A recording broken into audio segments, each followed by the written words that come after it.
Olá, pessoal, tudo bem? Boa tarde, Rodrigo aqui Nunes da Fonseca, professor de vocês de embriologia.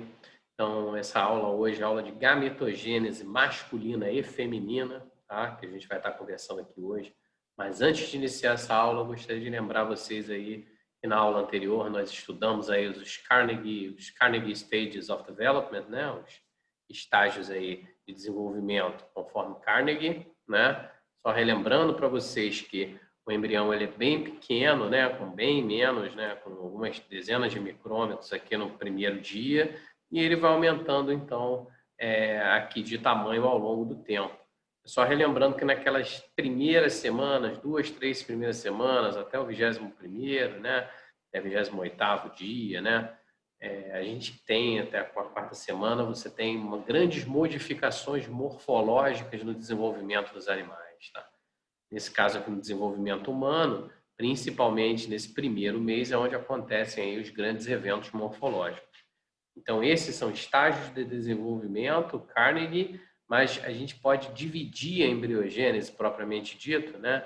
O desenvolvimento embrionário, fetal, né? Tudo que acontece no interior da mãe, nesses, como a gente pode ver no próximo slide aqui, em fases do desenvolvimento embrionário, né, o período do desenvolvimento embrionário, onde o período pré-embrionário ele compreende a primeira à terceira semana, o período embrionário da quarta à oitava semana e o nono ao 38ª semana seria o período fetal. Tá?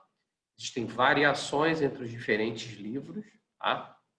Então tome bastante cuidado, mas o período que a gente chama de pré-embrionário é quando o embrião ainda está realmente iniciando a sua formação.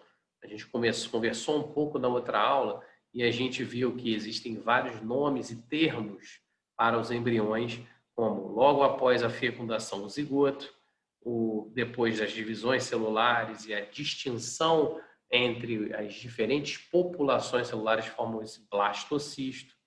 Esse blastocisto que contém um grupo de células internas, que é a camada interna de células, e as células externas, começa então a parte interna dessas células, né, as chamadas camada interna de células, formam o disco bilaminar.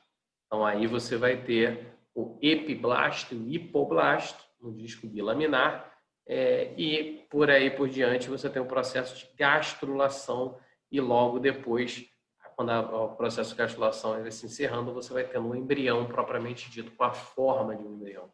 Tá?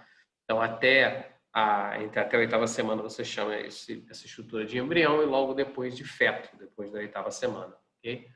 Então, em termos de processo biológico relevante no zigoto, é quando ocorreu a fecundação e as divisões celulares chamadas de clivagem, em alguns livros chamam também de segmentação, a formação das cavidades, chamando de cavitação, o processo, ao mesmo tempo, de implantação, né, que ocorre aqui no sexto, sétimo dia, e o processo de gastrulação aí na segunda semana. Logo depois a gente tem a neurulação e a somitogênese. E entre a quarta e a oitava semana você tem a geração dos órgãos, que é o período de morfogênese, osteogênese, organogênese, desculpa, então, morfogênese, organogênese, início de formação de tecidos, a histogênese. Tá? Então, é correto a gente dizer que no final da oitava semana a gente está encerrando esse período embrionário e o embrião vai entrar numa fase de muito crescimento corporal, até o nono mês. Tá? Então, essa que é a resposta de alguma das questões do nosso questionário e a gente agora vai entrar na parte de gametogênese aí no próximo vídeo. Tá? Vou parar aqui, mas a gente volta com a gametogênese no próximo vídeo.